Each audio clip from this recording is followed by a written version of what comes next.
Okay, so this talk represents a confluence of two moments in my life this past year. It is at best a work in progress. I'm not completely sure where it's going or even what the main idea is. My guiding questions are justice. What is it? What does it mean to us? How do we enact it? Here in this congregation, we talk a lot about justice. In any UU congregation, we talk a lot about justice. It's the second principle, right? The second principle is justice, equity, and compassion in human relations. Just this fall, we had Kathy, Emily, and Kelly do a talk on reproductive justice in which they asked us how we want to participate. And I think that this is an awesome example of the UU approach to justice. Through activism and engagement in which we become the change, we work in our communities, we enact the ethics and the morality that drives us. And while I believe in our principles and in doing social justice work, I was sort of surprised when I went to look and I found that the UUA doesn't define justice, as far as I can tell, which is a little weird since it's the second principle. But uses the word justice in context to describe our principle of working towards social justice, interconnectedness, and fighting division and isolation. So, part one, what is justice? Like many English words, there are multiple definitions. Google says that justice means, air quotes, just behavior or treatment, the maintenance or administration of what is just, especially by the impartial adjustment of the impartial adjudication of conflicting claims or the assignment of merited rewards or punishment. Merriam-Webster defines it as reasonable, proper, in conformity with what is morally upright or good, being what is merited. Wikipedia explains that justice is the principle that people receive that which they deserve, with the interpretation of what then constitutes deserving being impacted upon by numerous fields with many different viewpoints and perspectives, including the concept of moral correctness based on ethics, rationality, law, religion, equity, and fairness. I read all three of these definitions as containing essentially two components. One, determining what is just or good or deserved, and then two, its application. It is a little unsettling that Google uses the word just in the definition of just, but I think that's actually sort of exemplary of my concern here. Because it appears to me, at least from these three definitions, that justice is behavior-oriented, about doing things that are right and making sure that the right thing is done to people who deserve it.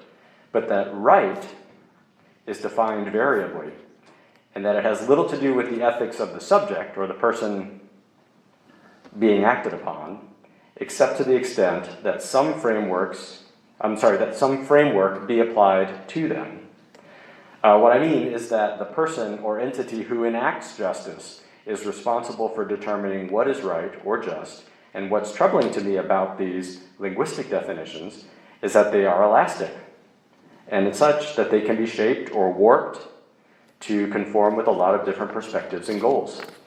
In short, the definition seems to call for a universal sense of justice, but we don't have that in this world. At least not anymore. Not to say that we did, but instead, individuals seem to be the source for defining the concept of moral correctness in any given situation, and today at least, it's harder and harder to know what some people think is or isn't just, or the basis upon which they make that determination. One area where we see the term used and defined more operationally is law.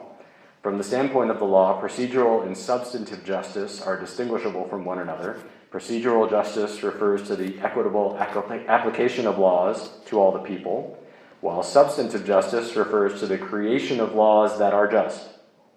But again, without a clear understanding of just, then we're left with a lot of questions.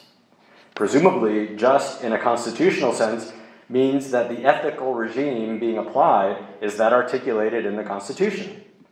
But the Constitution doesn't define justice either, except to the extent that it is implicated in the statement we hold these truths to be self-evident that all men are created equal, which is from the Declaration of Independence, not the Constitution. But even that, at best, is written in a way that is inequitable. because it explicitly excludes half the population.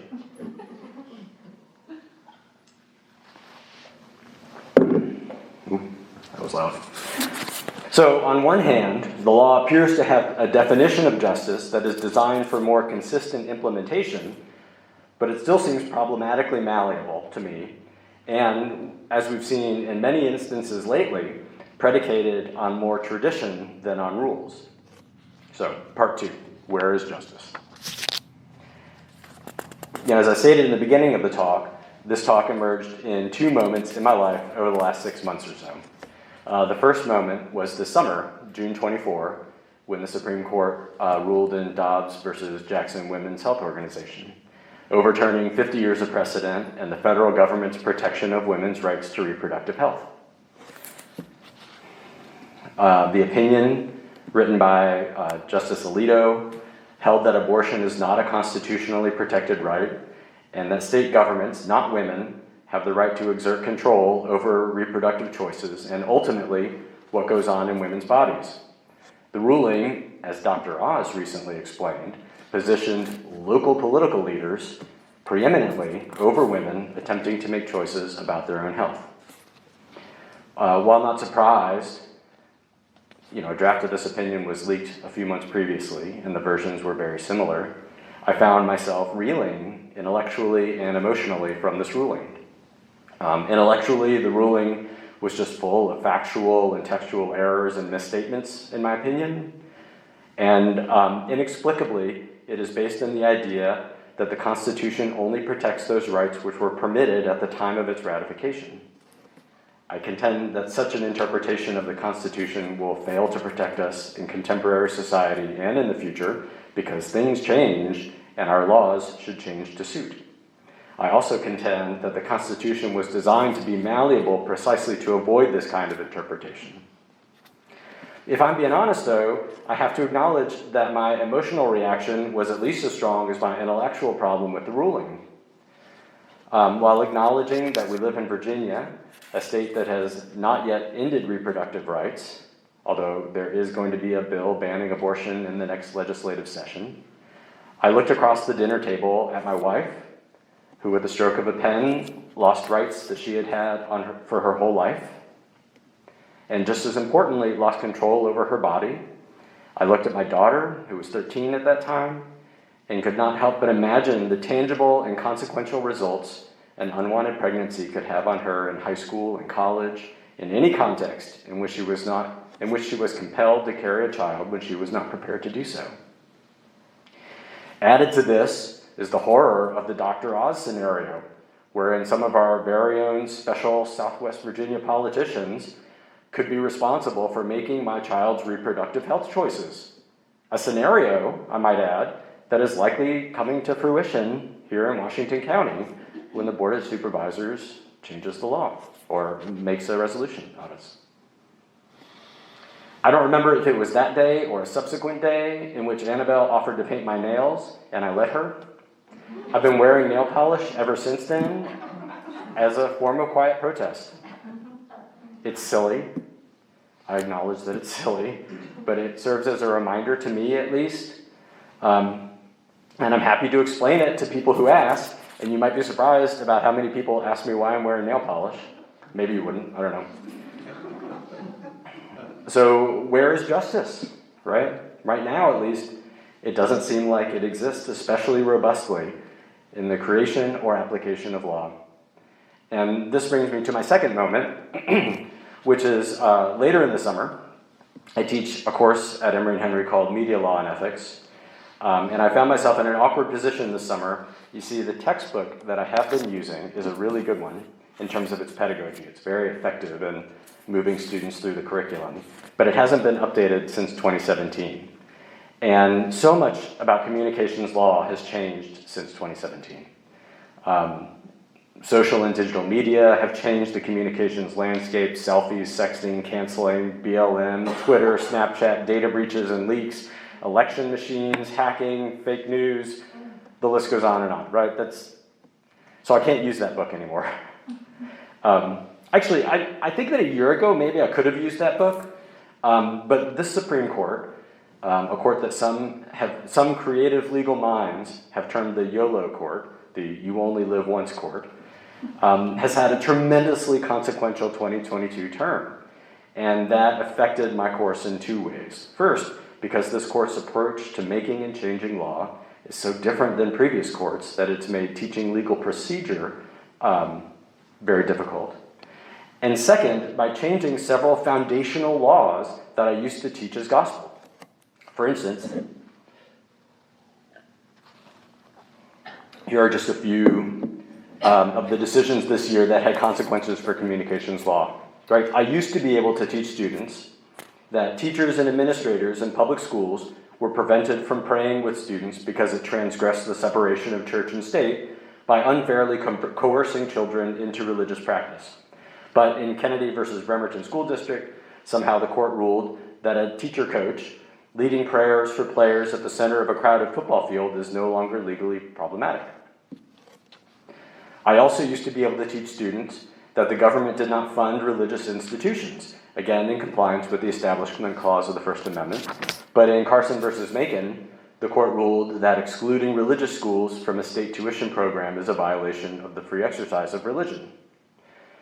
This court also found a way to compel cities to include religious entities in their celebrations in Shurtleff versus Boston. Now Boston and other governments must allow a group to raise a Christian flag in front of City Hall if it is going to allow any organization to do so. In each of these examples, as well as in Dobbs, the courts decided not to honor precedent, overturning or significantly altering the opinions of prior courts while ignoring the ethical nod to justice in the Declaration of Independence, instead institutionalizing Christianity into American government and life. They seem to be reading the Constitution partially, both in part, as in only part of it, and also through a biased lens. Like former Vice President Mike Pence, who recently stated, quote, "Well, the radical left believes that the freedom of religion is the freedom from religion, but it's nothing the American founders ever thought of or generations of Americans fought to defend," end quote. I'll just mention quickly that Pence is explicitly factually wrong here.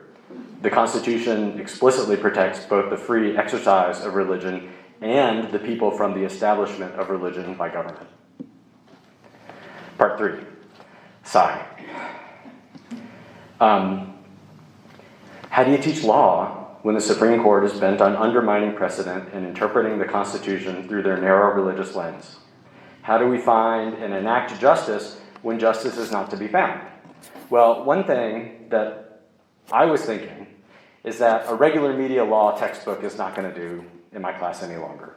It doesn't make sense to teach legal procedure when the Supreme Court doesn't use it and actively discourages lower courts from using it. And so I cast a different net, looking for scholars of the law who might help me out. One of these I found is a scholar named Elie Mystal, a Harvard-trained attorney, writer, and political commentator. Mystal is black, and his book, Allow Me to Retort, was a revelation for me.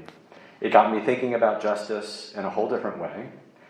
He had me when he wrote, "If you proceed from the premise that women are people, the idea that women people have a constitutionally protected right to control their own reproductive system is entirely obvious." Let me quote another few excerpts from Mystal.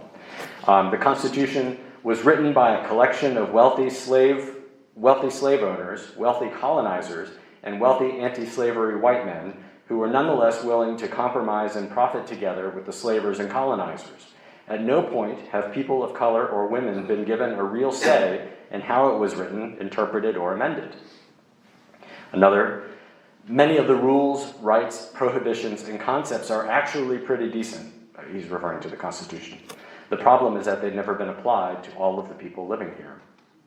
I knew all of this, of course, but frankly, I have struggled really to realize it and to realize that justice is like some other features in our U.S. system that are enacted more through routine and implication than by force of law. It was also eye-opening to think about Mystal's contention that for some Americans, Black Americans in particular, justice has never been enacted for them. These problems that I'm complaining about today have been the de facto state of affairs for Black Americans, according to Ms. Stahl. For me, as was the case for many of you, I suspect, the U.S. Constitution was valorized in my education. It wasn't until I read Howard Zinn's The People's History of the United States as a graduate student that I began to think about the Constitution as a document that didn't protect everyone.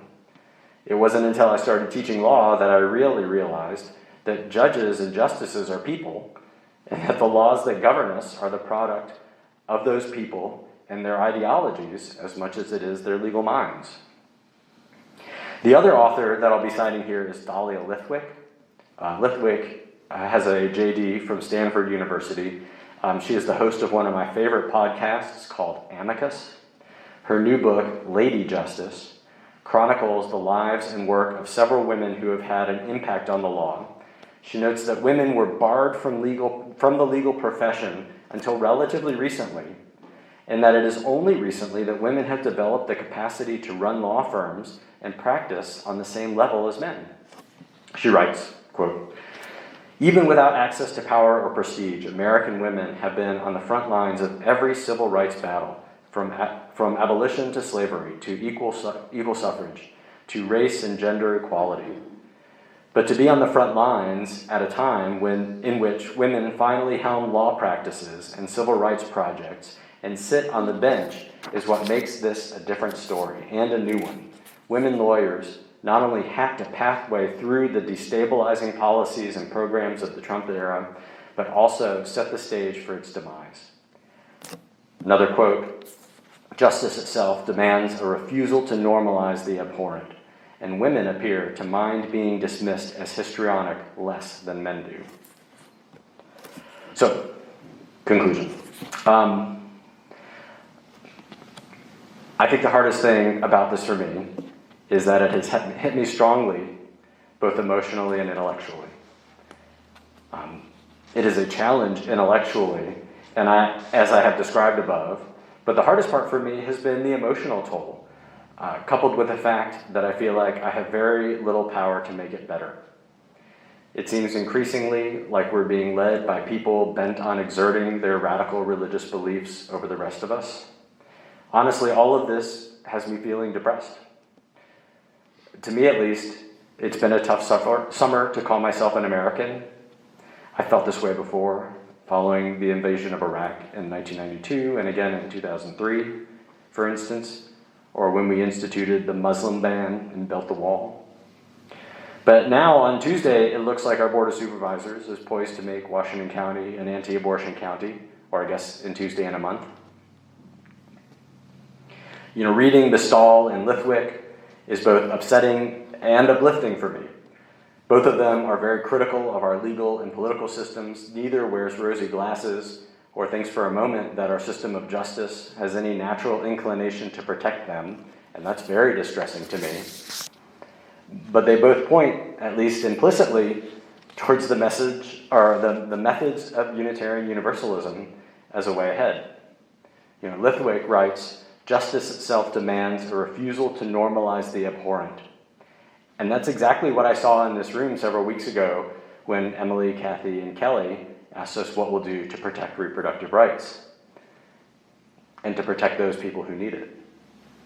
It's what Paul and Jerry did when they asked us recently to consider charity and empathy. I guess I think that where I'm coming to, and this is a hard truth for me because it feels like a very heavy lift, is this idea that justice has to come from the bottom, from here. And as I think I've demonstrated today, justice is malleable applied to ethics, and that empathy and charity is maybe where we ought to devote our energy, which is sort of what we've known all along.